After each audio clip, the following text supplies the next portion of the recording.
Some people are born into families that encourage education. Others are against it. Some are born into flourishing economies encouraging of entrepreneurship. Others are born into war and destitution. I want you to be successful, and I want you to earn it.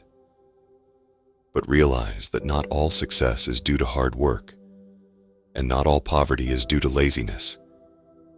Keep this in mind when judging people, including yourself. Money's greatest intrinsic value, and this can't be overstated, is its ability to give you control over your time. Spending money to show people how much money you have is the fastest way to have less money. Use money to gain control over your time, because not having control of your time is such a powerful and universal drag on happiness.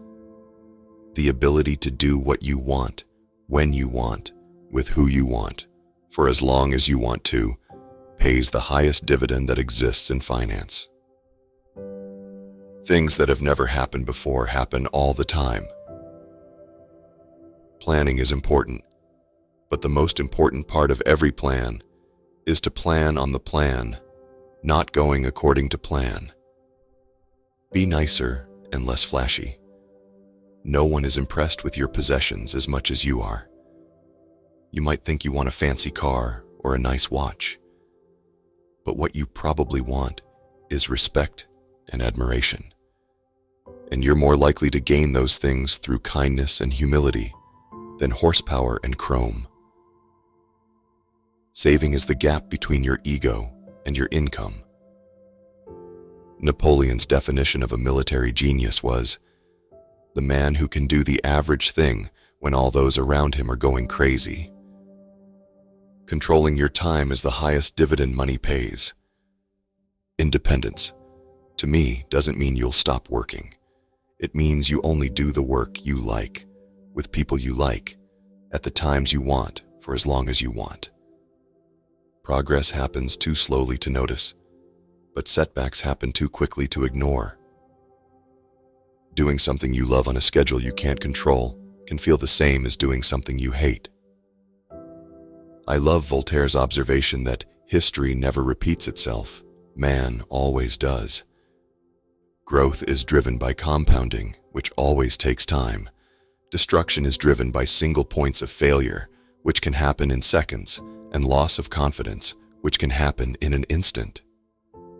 Luck and risk are both the reality that every outcome in life is guided by forces other than individual effort. They are so similar that you can't believe in one without equally respecting the other. They both happen because the world is too complex to allow 100% of your actions to dictate 100% of your outcomes. They are driven by the same thing. You are one person in a game with 7 billion other people and infinite moving parts. The accidental impact of actions outside of your control can be more consequential than the ones you consciously take. Savings can be created by spending less. You can spend less if you desire less, and you will desire less if you care less about what others think of you. Less ego, more wealth. Saving money is the gap between your ego and your income, and wealth is what you don't see. So wealth is created by suppressing what you could buy today in order to have more stuff or more options in the future. No matter how much you earn, you will never build wealth unless you can put a lid on how much fun you can have with your money right now, today. Nothing is as good or as bad as it seems. To grasp why people bury themselves in debt, you don't need to study interest rate. You need to study the history of greed, insecurity, and optimism. Risk is what's left over when you think you've thought of everything. Bill Gates once said, "Success is a lousy teacher. It seduces smart people into thinking they can't lose." At a party given by a billionaire on Shelter Island, Kurt Vonnegut informs his pal, Joseph Heller, that their host, a hedge fund manager, had made more money in a single day than Heller had earned from his wildly popular novel Catch-22 over its whole history. Heller responds, "Yes, but I have something he will never have. Enough. Enough. I was stunned by the simple eloquence of that word. Stunned for two reasons. First, because I have been given so much in my own life. And second, because Joseph Heller couldn't have been more accurate. For a critical element of our society, including many of the wealthiest and most powerful among us, there seems to be no limit today on what enough entails. Using your money to buy time and options has a lifestyle benefit few luxury goods can compete with. You are one person in a game with 7 billion other people and infinite moving parts. The accidental impact of actions outside of your control can be more consequential than the ones you consciously take. Compounding works best when you can give a plan years or decades to grow.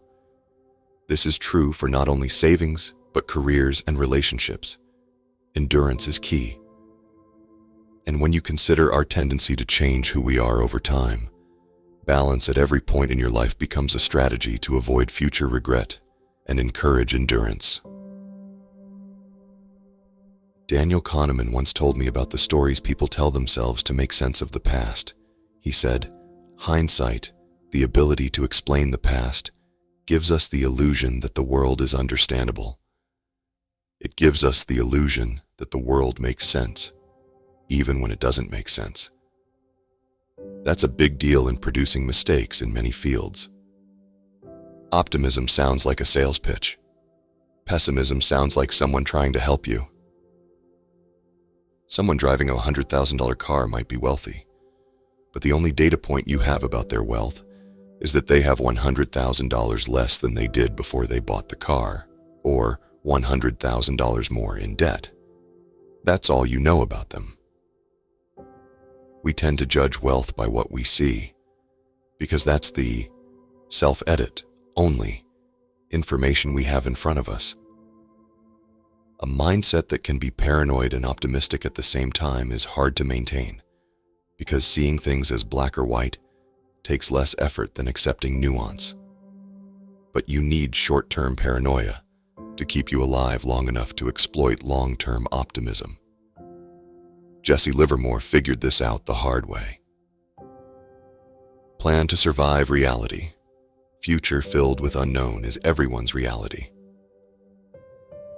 Everything has a price, but not all prices appear on labels. More than 2,000 books are dedicated to how Warren Buffett built his fortune. Many of them are wonderful, but few pay enough attention to the simplest fact. Buffett's fortune isn't due to just being a good investor, but being a good investor since he was literally a child. As I write this, Warren Buffett's net worth is $84.5 billion. Of that, $84.2 billion was accumulated after his 50th birthday. $81.5 billion came after he qualified for Social Security in his mid-60s. Warren Buffett is a phenomenal investor, but you miss a key point if you attach all of his success to investing acumen. The real key to his success is that he's been a phenomenal investor for 3/4 of a century. Had he started investing in his 30s and retired in his 60s, few people would have ever heard of him. Consider a little thought experiment. Buffett began serious investing when he was 10 years old. By the time he was 30, he had a net worth of $1 million, or $9.3 million adjusted for inflation. What if he was a more normal person, spending his teens and 20s exploring the world and finding his passion, and by age 30 his net worth was, say, $25,000? And let's say he still went on to earn the extraordinary annual investment returns he's been able to generate, 22% annually, but quit investing and retired at age 60 to play golf and spend time with his grandkids. What would a rough estimate of his net worth be today? Not $84.5 billion. $11.9 million, 99.9% less than his actual net worth. Effectively, all of Warren Buffett's financial success can be tied to the financial base he built in his pubescent years and the longevity he maintained in his geriatric years. His skill is investing, but his secret is time. That's how compounding works. Think of this another way. Buffett is the richest investor of all time, but he's not actually the greatest, at least not when measured by average annual returns. One of the most powerful ways to increase your savings isn't to raise your income, it's to raise your humility. Richard Feynman, the great physicist, once said, "Imagine how much harder physics would be if electrons had feelings." Well, investors have feelings. At every stage of our lives, we make decisions that will profoundly influence the lives of the people we're going to become. And then when we become those people, we're not always thrilled with the decisions we made. So young people pay good money to get tattoos removed that teenagers paid good money to get. Middle-aged people rushed to divorce people who young adults rushed to marry. Older adults work hard to lose what middle-aged adults worked hard to gain. On and on and on. Modern capitalism is a pro at two things: generating wealth and generating envy. Perhaps they go hand in hand. Wanting to surpass your peers can be the fuel of hard work. But life isn't any fun without a sense of enough. Happiness, as it's said, is just results minus expectations. Be careful who you praise and admire. Be careful who you look down upon and wish to avoid becoming. Doing well with money has a little to do with how smart you are, and a lot to do with how you behave. Yes, but I have something he will never have. Enough. The hardest financial skill is getting the goalpost to stop moving. Some lessons have to be experienced before they can be understood.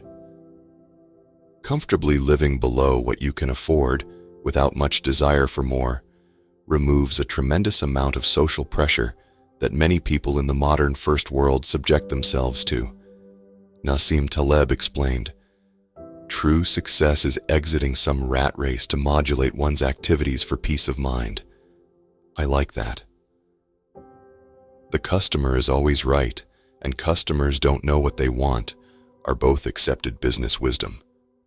The line between inspiringly bold and foolishly reckless can be a millimeter thick and only visible with hindsight. To make money they didn't have and didn't need, they risked what they did have and did need. And that's foolish. It is just plain foolish. If you risk something that is important to you for something that is unimportant to you, it just does not make any sense. But there's only one way to stay wealthy. Some combination of frugality and paranoia. The end of history illusion is what psychologists call the tendency for people to be keenly aware of how much they've changed in the past, but to underestimate how much their personalities, desires, and goals are likely to change in the future. And since you can build wealth without a high income, but have no chance of building wealth without a high savings rate, it's clear which one matters more. The only way to be wealthy is to not spend the money that you do have. It's not just the only way to accumulate wealth. It's the very definition of wealth.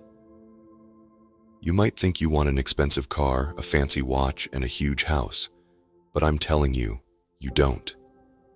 What you want is respect and admiration from other people, and you think having expensive stuff will bring it.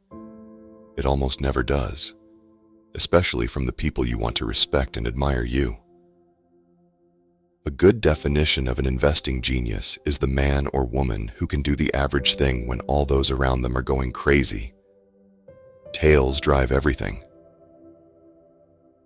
Being swayed by people playing a different game can also throw off how you think you're supposed to spend your money. So much consumer spending, particularly in developed countries, is socially driven, subtly influenced by people you admire, and done because you subtly want people to admire you. But while we can see how much money other people spend on cars, homes, clothes, and vacations, we don't get to see their goals, worries, and aspirations. A young lawyer aiming to be a partner at a prestigious law firm might need to maintain an appearance that I, a writer who can work in sweatpants, have no need for. But when his purchases set my own expectations, I'm wandering down a path of potential disappointment because I'm spending the money without the career boost he's getting. We might not even have different styles. We're just playing a different game. It took me years to figure this out. A takeaway here is that few things matter more with money than understanding your own time horizon and not being persuaded by the actions and behaviors of people playing different games than you are. A good rule of thumb for a lot of things in life is that everything that can break will eventually break. So if many things rely on one thing working, and that thing breaks, you are counting the days to catastrophe. That's a single point of failure. Compounding doesn't rely on earning big returns. Merely good returns sustained uninterrupted for the longest period of time, especially in times of chaos and havoc, will always win. Therefore, focus less on specific individuals and case studies and more on broad patterns. There is a paradox here. People tend to want wealth to signal to others that they should be liked and admired. But in reality, those other people often bypass admiring you, not because they don't think wealth is admirable, but because they use your wealth as a benchmark for their own desire to be liked and admired. We tell ourselves stories to fill in the gaps of what are effectively blind spots. Before we go further, we should define what optimism is. Real optimists don't believe that everything will be great. That's complacency. Optimism is a belief that the odds of a good outcome are in your favor over time, even when there will be setbacks along the way. Intelligence is not a reliable advantage in a world that's become as connected as ours has. But flexibility is. The correct lesson to learn from surprises is that the world is surprising. Carl Pillemer interviewed 1,000 elderly Americans looking for the most important lessons they learned from decades of life experience. He wrote, "No one, not a single person out of 1,000, said that to be happy, you should try to work as hard as you can to make money to buy the things you want. No one, not a single person, said it's important to be at least as wealthy as the people around you, and if you have more than they do, it's real success. No one, not a single person, said you should choose your work based on your desired future earning power. Happiness, as it's said, is just results minus expectations. More than I want big returns, I want to be financially unbreakable.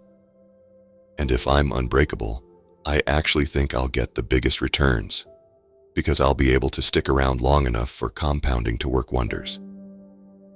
Expecting things to be bad is the best way to be pleasantly surprised when they're not, which, ironically, is something to be optimistic about. The trick when dealing with failure is arranging your financial life in a way that a bad investment here and a missed financial goal there won't wipe you out, so you can keep playing until the odds fall in your favor. But more important is that as much as we recognize the role of luck in success, the role of risk means we should forgive ourselves and leave room for understanding when judging failures. You need short-term paranoia to keep you alive long enough to exploit long-term optimism. Failure can be a lousy teacher because it seduces smart people into thinking their decisions were terrible when sometimes they just reflect the unforgiving realities of risk. If expectations rise with results, there is no logic in striving for more, because you'll feel the same after putting in extra effort. It gets dangerous when the taste of having more money, more power, more prestige, increases ambition faster than satisfaction. In that case, one step forward pushes the goalpost 2 steps ahead. You feel as if you're falling behind, and the only way to catch up is to take greater and greater amounts of risk. But do you know what happened during this period? Where do we begin? 1.3 million Americans died while fighting 9 major wars. Roughly 99.9% of all companies that were created went out of business. 4 U.S. presidents were assassinated. 675,000 Americans died in a single year from a flu pandemic. 30 separate natural disasters killed at least 400 Americans each. 33 recessions lasted a cumulative 48 years. The number of forecasters who predicted any of those recessions rounds to 0. The stock market fell more than 10% from a recent high at least 102 times. Stocks lost a third of their value at least 12 times. Annual inflation exceeded 7% in 20 separate years. The words economic pessimism appeared in newspapers at least 29,000 times, according to Google. This is true in personal finance, where you're told to have a 6-month emergency fund and save 10% of your salary. A plan is only useful if it can survive reality, and a future filled with unknowns is everyone's reality. There is an iron law in economics, extremely good and extremely bad. Circumstances rarely stay that way for long because supply and demand adapt in hard-to-predict ways. All of us, he said, are walking around with an illusion that history, our personal history, has just come to an end, that we have just recently become the people that we were always meant to be and will be for the rest of our lives. We tend to never learn this lesson. The most important part of every plan is planning on your plan, not going according to plan. Having a gap between what you can technically endure versus what's emotionally possible is an overlooked version of room for error. There is the old pilot quip that their jobs are hours and hours of boredom punctuated by moments of sheer terror. More than I want big returns, I want to be financially unbreakable. And if I'm unbreakable, I actually think I'll get the biggest returns because I'll be able to stick around long enough for compounding to work wonders. In fact, the most important part of every plan is planning on your plan, not going according to plan. Now, let me show you how this applies to you. Everything in finance is data within the context of expectations. The correct lesson to learn from surprises is that the world is surprising. Not that we should use past surprises as a guide to future boundaries, that we should use past surprises as an admission that we have no idea what might happen next. It's not whether you're right or wrong that's important, George Soros once said, but how much money you make when you're right, and how much you lose when you're wrong. You can be wrong half the time and still make a fortune. The highest form of wealth is the ability to wake up every morning and say, I can do whatever I want today. Every job looks easy when you're not the one doing it, because the challenges faced by someone in the arena are often invisible to those in the crowd. Aiming, at every point in your working life, to have moderate annual savings, moderate free time, no more than a moderate commute, and at least moderate time with your family, increases the odds of being able to stick with a plan and avoid regret than if any one of those things fall to the extreme sides of the spectrum. A genius is the man who can do the average thing when everyone else around him is losing his mind.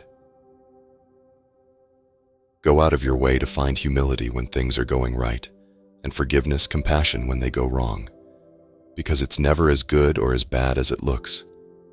The world is big and complex. Luck and risk are both real and hard to identify. Do so when judging both yourself and others. Respect the power of luck and risk, and you'll have a better chance of focusing on things you can actually control. You'll also have a better chance of finding the right role models. In theory, people should make investment decisions based on their goals and the characteristics of the investment options available to them at the time. But that's not what people do. Nassim Taleb writes in his book, Fooled by Randomness. In Pharaonic Egypt, scribes tracked the high water mark of the Nile and used it as an estimate for a future worst-case scenario. The same can be seen in the Fukushima nuclear reactor, which experienced a catastrophic failure in 2011 when a tsunami struck. It had been built to withstand the worst past historical earthquake, with the builders not imagining much worse, and not thinking that the worst past event had to be a surprise, as it had no precedent. This is not a failure of analysis. It's a failure of imagination. Realizing the future might not look anything like the past is a special kind of skill that is not generally looked highly upon by the financial forecasting community. At a 2017 dinner I attended in New York, Daniel Kahneman was asked how investors should respond when our forecasts are wrong. He said, "Whenever we are surprised by something, even if we admit that we made a mistake, we say, 'Oh, I'll never make that mistake again.' But in fact, what you should learn when you make a mistake because you did not anticipate something is that the world is difficult to anticipate. That's the correct lesson to learn from surprises, that the world is surprising. If something compounds, if a little growth serves as the fuel for future growth, a small starting base can lead to results so extraordinary they seem to defy logic. It can be so logic-defying that you underestimate what's possible, where growth comes from, and what it can lead to. After spending years around investors and business leaders, I've come to realize that someone else's failure is usually attributed to bad decisions, while your own failures are usually chalked up to the dark side of risk. Go out of your way to find humility when things are going right, and forgiveness, compassion when they go wrong, because it's never as good or as bad as it looks. The world is big and complex. Luck and risk are both real and hard to identify. Do so when judging both yourself and others. Respect the power of luck and risk, and you'll have a better chance of focusing on things you can actually control. You'll also have a better chance of finding the right role models. When asked about his silence during meetings, Rockefeller often recited a poem. A wise old owl lived in an oak. The more he saw, the less he spoke. The less he spoke, the more he heard. Why aren't we all like that wise old bird? Rockefeller was a strange guy, but he figured out something that now applies to tens of millions of workers. Rockefeller's job wasn't to drill wells, load trains, or move barrels. It was to think and make good decisions.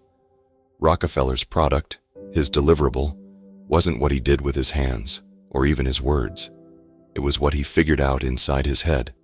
So that's where, in his book 30 Lessons for Living, gerontologist Carl Pillemer interviewed 1,000 elderly Americans looking for the most important lessons they learned from decades of life experience. He wrote, "No one, not a single person out of 1,000, said that to be happy you should try to work as hard as you can to make money to buy the things you want. No one, not a single person, said it's important to be at least as wealthy as the people around you. And if you have more than they do, it's real success. No one, not a single person, said you should choose your work based on your desired future earning power. Progress happens too slowly to notice, but setbacks happen too quickly to ignore. There are lots of overnight tragedies. There are rarely overnight miracles. Good decisions aren't always rational. Imagine how hard it would be to learn how to write if you couldn't read the works of great authors. Who would be your inspiration? Who would you admire? Whose nuanced tricks and tips would you follow? It would make something that is already hard even harder, It's difficult to learn from what you can't see, which helps explain why it's so hard for many to build wealth. Realizing the future might not look anything like the past is a special kind of skill that is not generally looked highly upon by the financial forecasting community. Everyone needs the basics. Once they're covered, there's another level of comfortable basics, and past that, there's basics that are both comfortable, entertaining, and enlightening. But spending beyond a pretty low level of materialism is mostly a reflection of ego approaching income, a way to spend money to show people that you have, or had, money. Capitalism is hard, but part of the reason this happens is because getting money and keeping money are two different skills. Getting money requires taking risks, being optimistic, and putting yourself out there. But keeping money requires the opposite of taking risk. It requires humility and fear that what you've made can be taken away from you just as fast. It requires frugality and an acceptance that at least some of what you've made is attributable to luck, so past success can't be relied upon to repeat indefinitely. Someone driving a $100,000 car might be wealthy, but the only data point you have about their wealth is that they have $100,000 less than they did before they bought the car, or $100,000 more in debt. That's all you know about them. We tend to judge wealth by what we see, because that's the information we have in front of us. We can't see people's bank accounts or brokerage statements, so we rely on outward appearances to gauge financial success. Cars, homes, Instagram photos. Modern capitalism makes helping people fake it until they make it a cherished industry. John Stuart Mill wrote in the 1840s, "I have observed that not the man who hopes when others despair, but the man who despairs when others hope, is admired by a large class of persons as a sage." It's a subtle recognition that people generally aspire to be respected and admired by others, and using money to buy fancy things may bring less of it than you imagine. If respect and admiration are your goal, be careful how you seek it. Humility, kindness, and empathy will bring you more respect than horsepower ever will. Assuming that something ugly will stay ugly is an easy forecast to make, and it's persuasive, because it doesn't require imagining the world changing. But problems correct, and people adapt. Threats incentivize solutions in equal magnitude. That's a common plot of economic history that is too easily forgotten by pessimists who forecast in straight lines. The biggest single point of failure with money is a sole reliance on a paycheck to fund short-term spending needs, with no savings to create a gap between what you think your expenses are and what they might be in the future. Steamboat. Willie put Walt Disney on the map as an animator. Business success was another story. Disney's first studio went bankrupt. His films were monstrously expensive to produce and financed at outrageous terms. By the mid-1930s, Disney had produced more than 400 cartoons. Most of them were short, most of them were beloved by viewers, and most of them lost a fortune.